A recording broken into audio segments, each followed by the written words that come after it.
Hello, and welcome to Gospel News. We bring you stories making religious news here in America and around the globe. October will mark 2 years since Superstorm Sandy, and one Coney Island church continues to struggle all these months later. Coney Island Cathedral Christian Church suffered water damage after 9 feet of water swept through the building. The bishop says 2 years later, the main sanctuary is nothing but brick walls and the wires are exposed. They continue to provide food and clothing to those in need in the community despite the hardship. And so we have to totally depend on our parishioners or, the kind-hearted donations from people in the city and the community that will help us. He says they were not able to receive money from the federal government. FEMA, by law, can't give money to churches, so they're trying to raise funds to continue repairing the church. A Roman Catholic priest will serve 10 years probation for stealing $98,000 from the Western Pennsylvania church he used to pastor. The Reverend Emil Payer was also ordered to repay the money, which was less than the $124,000 that detectives originally alleged he stole. Payer allegedly stole the money from the Church of the $7 in Yukon, a tiny village in South Huntingdon Township. According to this criminal complaint, Father Emil Stephen Payer spent years stealing thousands of dollars from parishioners here at $7 Church. Investigators say he put some of that money into his personal account, used some of it to take trips, and even used more to give to inmates. Parishioners tell me this is upsetting. A Northwest Harris County minister and musician was killed overnight in his garage after he apparently tried to talk it out with an intruder. Let's go to Fox 26's Ashley Johnson. Well, Chris, police say 31-year-old Daniel Durham actually admitted to the murder after being brought here to the Harris County Jail. A desperate call drove police to this deadly scene on Amber Lake Drive in the Deerfield subdivision early this morning. Donald Frazier, a well-known pastor and musician, was shot and killed in front of his wife. I can't imagine having to witness something like that, and definitely feel for their whole family, and it's very, very frightening. Police say around 1 in the morning, Frazier and his wife woke up to their generator going off. They say the 69-year-old noticed something suspicious when he saw his garage door was open, so he grabbed his gun.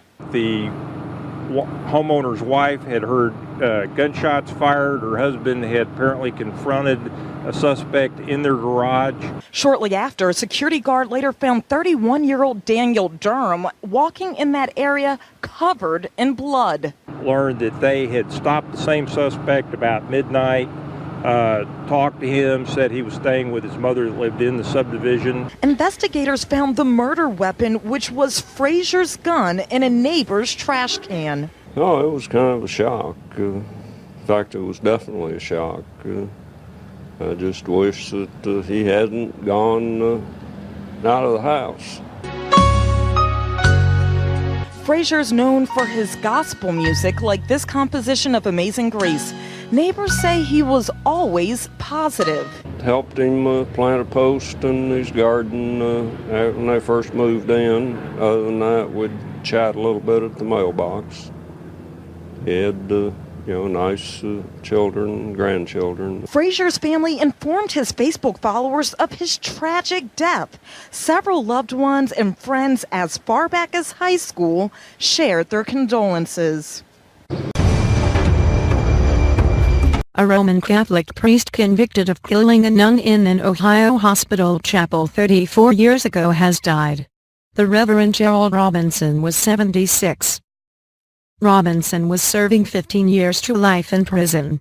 His attorney, Richard Kruger, says the family told him Robinson died Friday morning at a Columbus prison hospice unit. A federal court had refused Thursday to release Robinson so he could die in his hometown, Toledo. Robinson was convicted in 2006 of strangling and stabbing Sister Margaret Ann Ball during Easter weekend in 1980. Church historians have said it's the only documented case of a priest killing a nun. Prosecutors say Ball's domineering ways angered Robinson. They say he tried to humiliate Ball in her death. Her wounds formed an upside-down cross. Robinson maintained his innocence. An Alabama pastor said he was shutting down his refuge for convicted sex offenders because of a new law. Ricky Martin said he doesn't like having to move men out of campers beside his church in rural Tilton County, but he has no choice. Legislators passed a law earlier this year prohibiting convicted sex offenders from living within 300 feet of each other on the same property. It took effect Tuesday. Prosecutor C.J. Robinson said he wrote the bill because of complaints and concerns over the large number of registered sex offenders on Martin's property. Robinson said more than 50 men have lived at the camp since 2010. Martin said he's committed to following the Bible's commands to care for the outcast. 2 conventions, each featuring identical programs, will be held. The first from July 4th to 6th and the second on the following weekend from July 11 to 13. The venue will be the Assembly Hall of Jehovah's Witnesses in Bexon. The theme of the convention is Keep Seeking First God's Kingdom. It is based on Matthew chapter 6 and verse number 33. And the entire program is going to be instructive, informative. It'll be practical, helping us to appreciate how in this modern world we can actually be obedient to Christ's command to seek the kingdom first above all else. Admission to the 2 regional conventions is free and no collections will be taken. The witnesses say the program will benefit everyone who attends and can help them improve the quality of their lives. There are 3 dramas, 2 of them action dramas. There are 51 talks and soliloquies, demonstrations and interviews combined to the number 34. There will be quite a bit of instruction for families, including children, helping us to appreciate how we can actually seek the kingdom first in our lives. We're also going to hear information that the public will find interesting, that Jehovah's Witnesses can prove from the scriptures that the government, the kingdom, has been ruling for 100 years. Jehovah's Witnesses number nearly 8 million worldwide and are renowned globally for their trademark house-to-house preaching activity. They teach from the Bible that God's kingdom is the only hope for a human race in crisis, and that very soon God will intervene in a dramatic way in the earth's affairs to bring about positive and everlasting changes. Jade Brown, HTS News Force. Religious leaders have urged Kenyans to remain united as Saba-Saba Day draws closer. The leaders of various religious groups who assembled at Uhuru Park today for national prayers told Kenyans to resist efforts to divide them, as this would water down the gains made. A day after elders carried out a traditional ceremony at Uhuru Park, politicians and religious leaders gathered together with members of the public to hold a national prayer day. When we say Da'uha, with the Saba-Saba Day rally just 2 days away, the theme of this prayer day was May We Dwell in Unity. While a section of leaders highlighted the problems faced by the country, it is notable that successive governments in Kenya have campaigned on the platform of zero tolerance to corruption.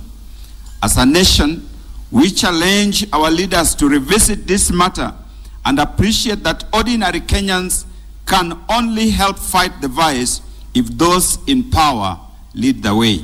Most would focus on the events scheduled to take place at this very venue on Monday. After calls for national dialogue were rejected, CORD identified what it calls the 7 grand failures of the Jubilee government to be discussed during the Saba-Saba rally at Uhuru Park. Leaders now expressing fears that this could cause tension and asking Kenyans to remain united. Nyinyi musiwachie wanasiasa nchi hii kuifuruga watakavyo. Let all Kenyans maintain peace and go about their duties as usual. Chaos and anguish in a hospital after a mosque comes under attack in Syria's Idlib province. The video, which cannot be independently verified by Reuters, shows that anyone can be a target in a war that has already killed more than 160,000 people. The attack purportedly came after afternoon prayers were finishing on the 6th day of Ramadan. The war in Syria is becoming a battle for supremacy among Sunni rebel groups, with the al-Qaeda offshoot, the Islamic State in Iraq and the Levant, gaining more ground. While its latest gains in Syria are more incremental than the sweep through Iraq, just 2 years ago, it had no presence in the country. Pope Francis announced on his way back to the Holy Land that he would meet with victims of sexual abuse at the hands of priests. Ci sarà una messa con 6 o 8 persone abusate a Santa Marta e poi una riunione con loro, io e loro. The private meeting on Monday, July 7th, will include very few people. Pope Francis himself revealed where the victims come from, all within Europe. 2 sono della Germania, 2 di Inghilterra o Irlanda, non so bene, e le altre saranno 8, no? Col cardinale Male che è della commissione. Ma su questo si deve andare avanti, tolleranza zero. Leading up to the event, the Commission for the Protection of Minors, presided by Cardinal Sean O'Malley, will meet on Sunday. They are drafting new statutes and coming up with a new structure. The goal is to help the wounds of abuse heal, to prevent abuse, and to make it a priority for the entire church to solve this problem. Un sacerdote che fa questo tradisce il corpo del Signore, perché questo sacerdote deve portare questo bambino, questa bambina, questo ragazzo, questa ragazza alla santità. E questo ragazzo, questa bambina si fida, e questo invece di portarlo alla santità abusa loro, e questo è gravissimo. The Commission for the Protection of Minors is also looking into adding members from Asia and Africa, which are currently not represented.